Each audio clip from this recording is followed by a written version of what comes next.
Welcome back to Meet the Coach. Today we've got Jeremy Hawkins from Eastern Kentucky University. Jeremy, thank you for joining me here. I appreciate you having me on. I say Jeremy. I don't even know I call you. I don't even call it. After we met the first time, I don't even think of you as Jeremy. I just think Hawk. But yeah, everybody calls me Hawk, so that's cool. That's the government name, Jeremy. Right. Well, I appreciate you joining us. Talk to us about, so you're at EKU, D-line coach. I don't think I said that initially. D-line coach there. How did you start in the coaching profession, period? First start was a grad assistant at Troy University with Coach Larry Blakeney. He was my old coach at Troy. I had been out for like a year at a youth detention center. And, man, I found out real quick that it's not what I wanted to do. So I made an adjustment to get back into, college ranks of coaching. And, heck, I was, fresh out of college, you're making, $35,000 a year. You think you're doing something. You're feeling okay about yourself. You don't have any major bills yet. You don't have any children. You don't have a wife. So the only bill I had was like a phone bill. That was it. And the rest of the money was on me. Oh, yeah. But I was okay, but I hated my job. I hated my job to the point where I was like, you know what? I will make nothing as a grad assistant. I think I made like $6,000 as a grad assistant at Troy. So that was kind of my first deal. I assisted with the D-line. I had several coaches coming out of Troy that I connected with. Troy was like a launching point for coaches at the time. And I think it still is.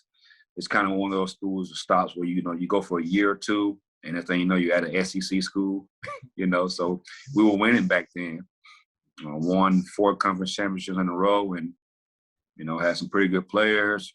Some got drafted, some didn't, some CFL type deal. But we had good enough players where we competed or we won a championship every year. Well, we won a championship every year I was there. But, years prior to that, it was competitive. And years after, they were either winning or competitive with the conference championship. So coaches came there and they stayed a year or two at the time that I was there, and they were gone. The guys that recruited me, they were in and out, So Yeah. When I got there, I lost a few coaches as soon as I got there. So I went back to kind of learn from learn a lot of different angles of the game, to be honest with you. I didn't just want to learn defense. I had played in the defense before, the 4-2-5, and I wanted to learn something different. So I was sitting on meetings with the running backs, the offensive line coaches, so stuff like that. Right. And heck, that kind of helped me out tremendously in my first full-time job. Sure. Did you like, you go to the detention center, did you have any thought like I wanted to get into coaching? Or did it kind of come across and you're like, oh, great, get me the hell out of this place. I can start being around football again. I kind of grew up wanting to be a football coach. The opportunity didn't present itself as soon as I got done playing. I left Troy. I went to Sioux City, Iowa, played arena ball for a year or for a season.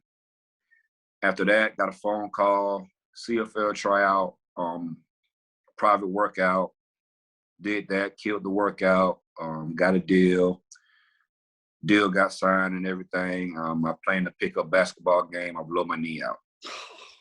Yeah. So after that, it was like, okay, well, do I want to really go through trying to come back from a knee injury when I was just starting my, professional career? So I decided to just go get a job and try to figure it out. Got a job at a youth detention center. Worked there for a year at that youth detention center. It was tough. It kind of made me realize, okay, I knew I wanted to coach, but I got to push a little bit harder now. I hated every day of that job. I did, man. It's one of those deals where when I think back on it, I'm so thankful for where I'm at now. It was bad.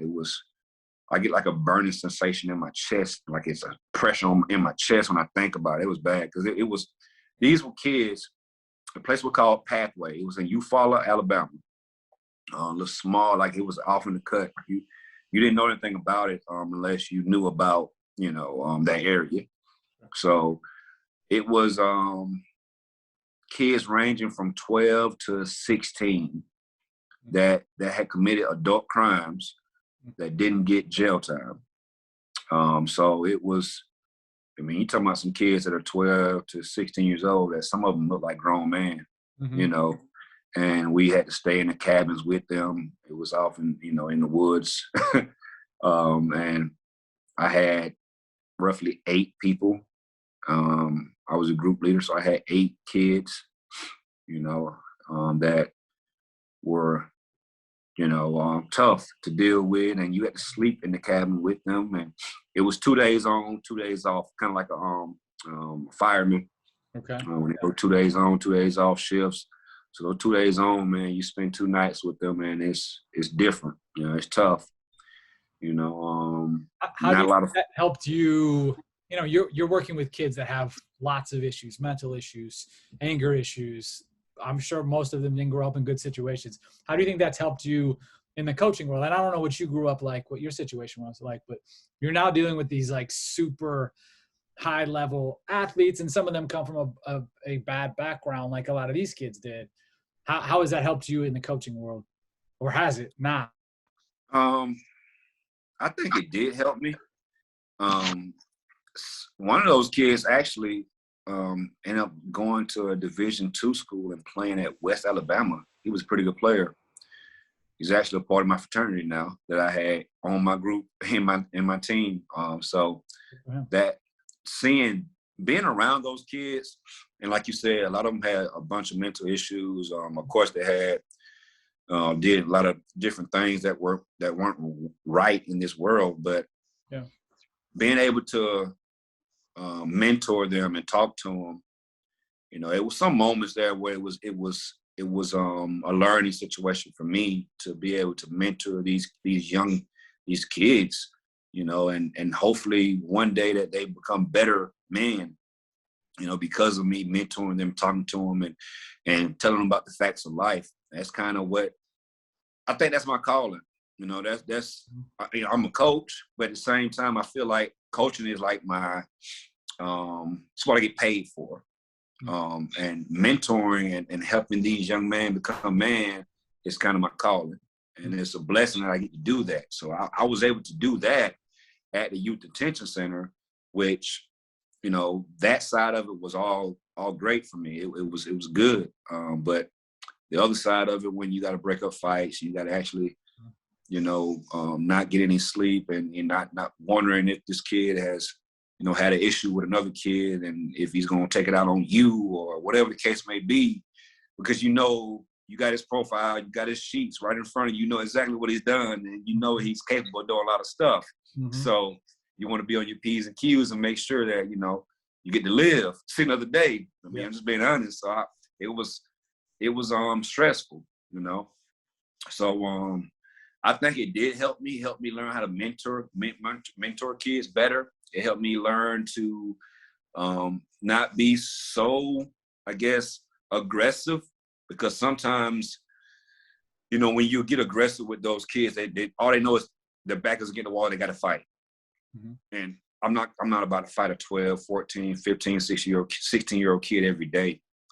And of course, it was times where it did happen, you know, and you've been trained for that. You know, you go through training and everything. You've been trained to how do you take the kid down? How do you restrain him? And it's, yeah. So it was one of those deals, man.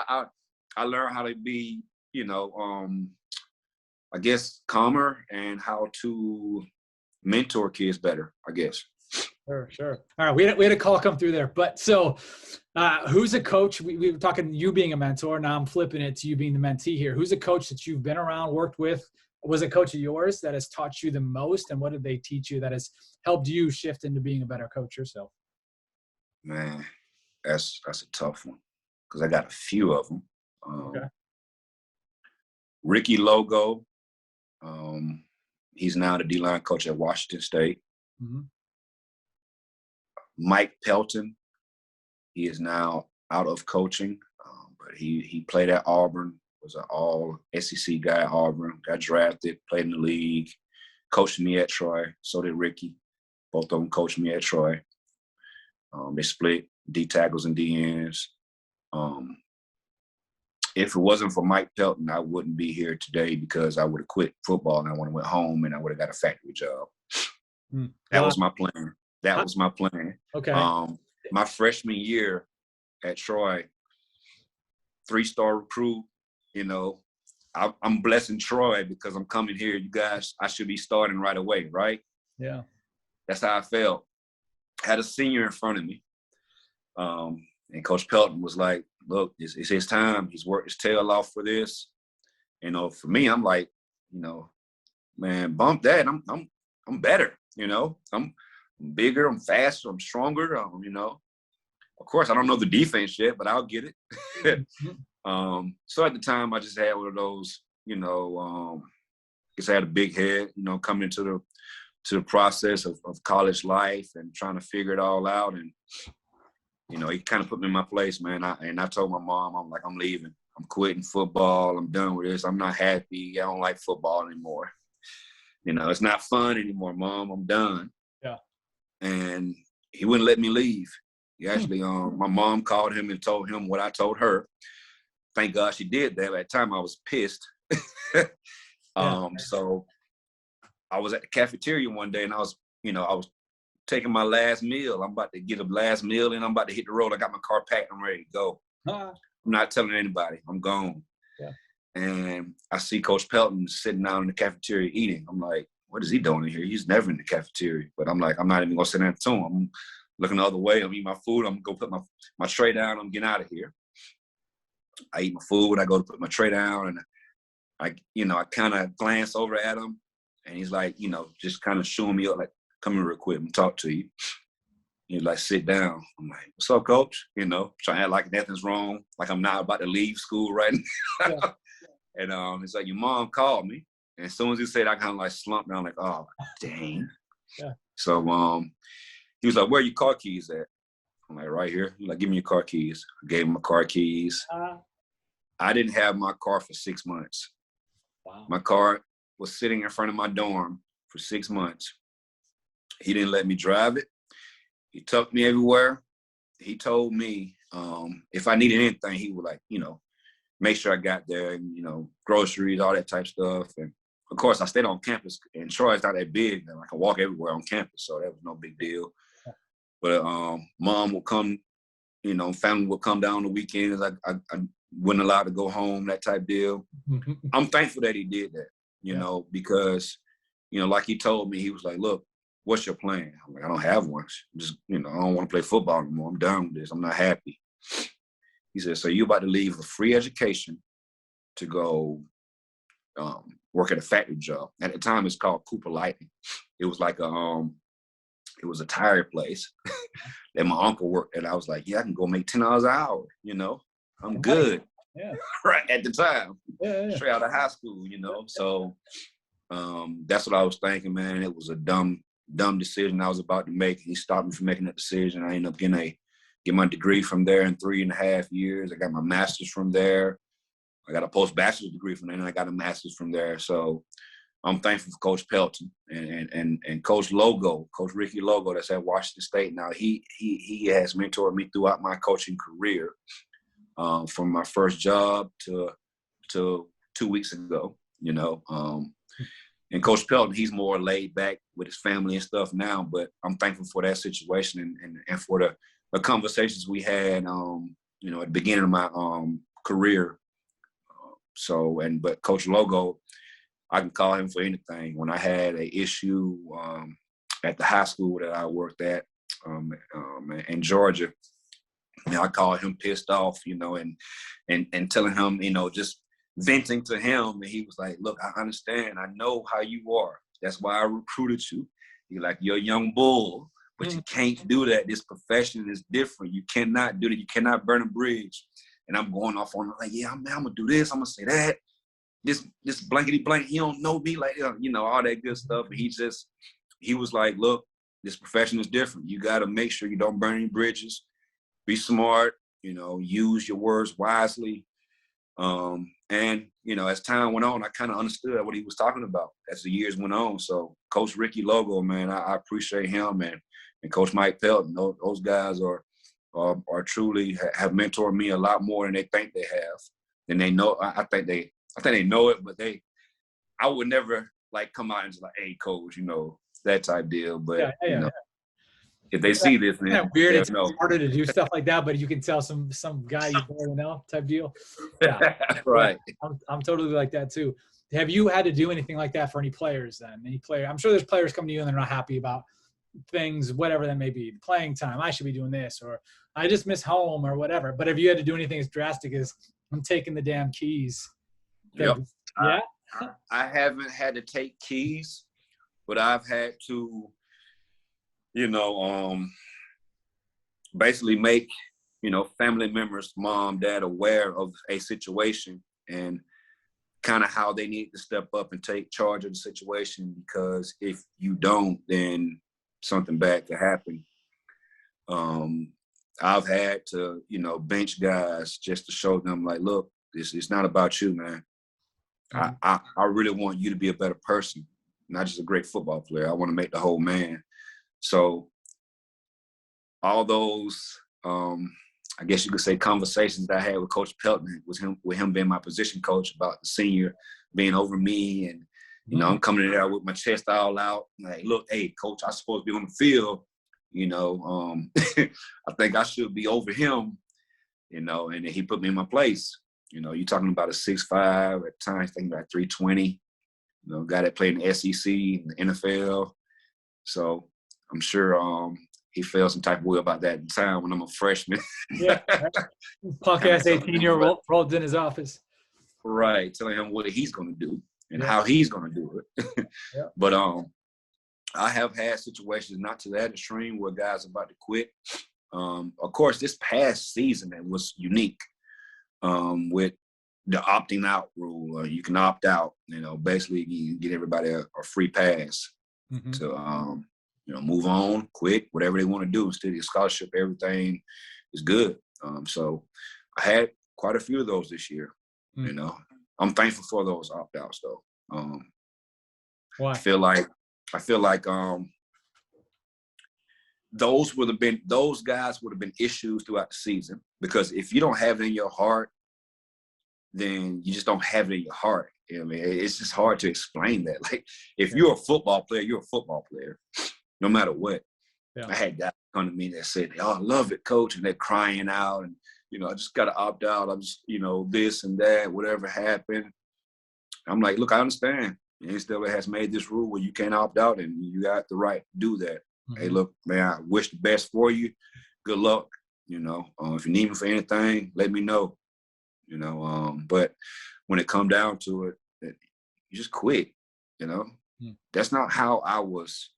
That's not how I came up. That's not how I was raised. Sure. So I feel like I get it, coronavirus, you know, everything that everybody was going through, we all went through it. Yeah. I wish I could have opted out, you know. I'm a coach. Can I opt out and still get paid? No, that's not real life. That's not how life is. Could these nurses and doctors opt out? Yeah, right. You know, could these scientists opt out, you know, from trying to figure out how to get the vaccine for this thing? Yeah. So, I mean, I get it. You know, I'm not against what the NCAA did with that, but what I am against, I'm against guys having a weak mind. Sure. I want you to be mentally strong, and if you're not mentally strong, you're not meant to play this game. You're definitely not meant to play D-line. So sure. I feel like that's why I'm happy about those opt-outs. Those are guys that we would have had to push through the entire season to please practice hard. Please give me effort. Please, can you get lined up right? Please, I would have had to beg kids all year. Instead, we had guys that, okay, look here, man, you want to be here, right? You stayed here for a reason. Show me. And they stepped up. So that's why I say I'm cool with the opt-outs here, man. It happened. It is what it is, and we're gonna make it do what it do, and we did that, you know. So how would you say, as far as defensive line coaches, what makes you different than other coaches from a scheme or how you coach or philosophy? Or yeah, it ain't no scheme, philosophy. It ain't none of that, man. I love my kids, straight up. You know, I truly invest in them. You know, I truly build a relationship with them. I don't know how you do it without that. Some guys do, some guys do, and they probably successful. But I feel like I still talk to kids now that I coach. I say kids, they're grown men now, that I coached in 2011. 10 years later, at the time they were seniors, they were 23, 10 years later, they're 33 years old right now. They're still reaching out to you, talk about whatever stuff. Man, we're talking about life. Yeah. Life. Now get this. I got one kid at Bryce Davis. It's my guy. Played tight end for me. I coached running backs and tight ends at University of Central Oklahoma. He went to the NFL. He was a long snapper. 4 years in the NFL. So he got his pension, whatever. He saved his money while he was there. And he has a legal weed company. And he makes quite a bit of money. He's offering me jobs every other year, like, hey, you come here and make this and make that. Like, look, man, I'm good on that right now. If I'm down bad, then I'll make a phone call. But I'm good right now. And Bryce, man, he's a kid that he was a man. He's a man, and he was a man then because he was a freaking senior. But I always just say kid, but he's a guy that worked his tail off, man, and we have real, genuine conversations when we do have our conversations now. And that's from 10 years ago. So kids I was coaching in high school that, went to college and played Division I football and, should have been a NFL player. And he was one of the kids that I had issues with when I was coaching high school. Not issues, but I wanted him to understand the facts of life. And sometimes being overly aggressive is not the way to be. Sometimes biting your tongue, saying yes, sir, and then figuring out how you can finesse the situation is the way to be. It's just what it is, the world we live in. And I try to teach him that. And I think I had a good hope to him when I was in high school. But when he went to college, he became a freshman All-American. He was an all-conference guy every year. He's third in history and sacks in the school, tackles for loss. He made names everywhere. Should have been an NFL player. He's right now back at home in his hometown, and we talk. And there's so many things that he could have did to basically secure his bag and make money. Yeah. But he didn't do those things, and he wished he could have did this, wish he could have did that, but he didn't. But now he understands life, and I wish he could have got it earlier because he was a hell of a football player. Yeah. I mean, come on, man. I mean, all those records he broke, and he's back home, and it's simply because of, the attitude he had off the field and how he came across to people, because he's not a bad person. He just came across that way. And that's how people, it's how you portray, man. They see you that way. So I think those relationships are long lasting, and I can go on and on about stories of kids I've talked to. And that's me. That's I'm different because I actually love my kids, man. This past year, Elijah Taylor, I say his name because he's a hell of a football player that has an opportunity to go play in the NFL. I'm not sure if he's going to get drafted or what. That's up to him this year. This past year, he could have been free agent type person. He ended up coming back. When I first got here, the word was that, okay, yeah, he'll ball out and he'll be done after this year. And they were blessed to be granted that extra year. And he decided to come back, man. And his main reason, and I got a paragraph from his dad in the text message, stating how, excited he was to come back, to come, get coached by me for another year. And I had a one-on-one evaluation with him, just told him, look, if, let me know what you want to do. And he told me his goals, and we're going to make sure he achieves those goals. How are we going to do that? We're going to push you as hard as you ever been pushed before. He's a 4-star coming out of high school, signed to Notre Dame. Probably should have been there. Should have been a starter. Whatever, for whatever reasons he had to leave, he left. He's here now. He has all the talent in the world. You know, he's 6'3", 260.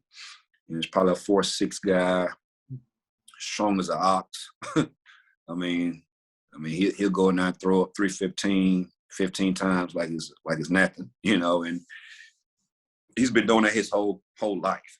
He's been strong naturally.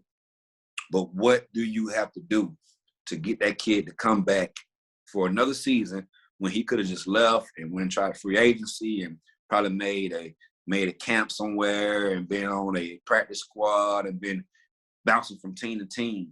Mm-hmm. Just love you guys, man. Have real relationships with them. I had no clue. I got a text message. I want to come back for another year. And I was like, right next to my wife, I'm like, baby, you see this? You get him back for another year? Yeah. Heck yeah. We'll take him. Better as a coach. Right. Yeah. We'll take him. So just, I love my kids, man. I really do. Sometimes I feel like I might be too invested because I got feelings, you know, and I can get deep with them, man. And sometimes I might come across as being too tough, but they know I love them, man. And it's just real. It's honest. Sure. I love that. I wasn't expecting that answer at all, but I love that. All right, last question. I'll get you out of here on this one. One coach that you've never worked with that you'd love to work with in the future. Any position, any place. You could be the head coach. They could be the head coach hiring you. Wherever it could be. Who's a guy that you've not worked with that you'd like to work with? Oh man, that's a good question. Man, you thought of that one, huh? That's a good one. I do that one every time. That's my go-to one because I think it's a cool one to get inside a mindset. Sometimes it's just, hey, this guy's a legend, or hey, this is a friend of mine and we've never worked together, would love to be able to do it, or we played together and now he's a coach, I'm a coach.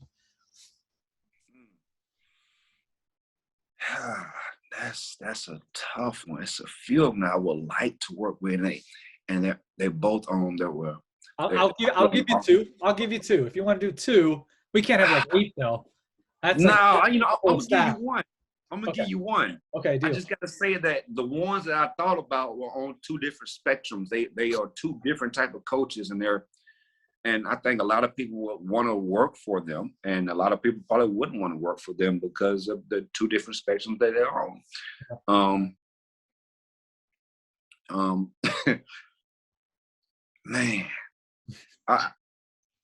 This might be a popular answer. Everybody might say this because they win national championships every year, but I would like to work for Nick Saban. Yeah. You know, simply because I've known lots of people who have worked for him, and I know one that's working for him right now, Freddie Roach, D-line coach there. Every D-line coach that's came through there the last 5 years, I kind of had a relationship with them in some type of way. But he brings the best out of his coaches. Yeah. I don't know who doesn't want to be at the top of their profession. If you don't want to be at the top of your profession, then something is wrong with you. Why are you doing it? Now, of course, there's other coaches that bring the best out of their coaches, and everybody has their own opinion, but that's my opinion. I would like to work with Nick Saban one day and you know, and be around greatness. Let's call it what it is. Mm-hmm. Heck, I mean, has anybody else won as many championships as him? I don't think so. Nope. He's the top one. So I would like to be around that, you know, before he retires. That would be nice to, you know, be around that. I've visited there before and met him several times. And of course, like I said, I knew some of the staff members that were there. Derek Ansley, that's now the DB coach of the San Diego Chargers. He was a defensive coordinator at Tennessee last year, and he was there for quite some time. Derek played at Troy, so did I. So I had a connection with him when he was there. So I was, you know, in the building quite a bit then.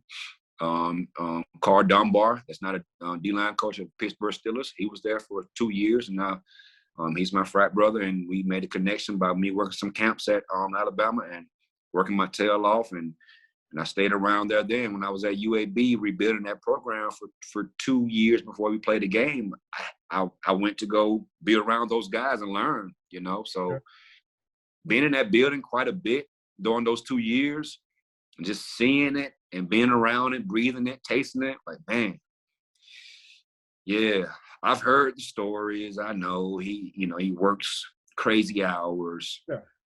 but you get paid a ransom, so you'll be okay. All right, Coach. I appreciate you. Appreciate you, brother.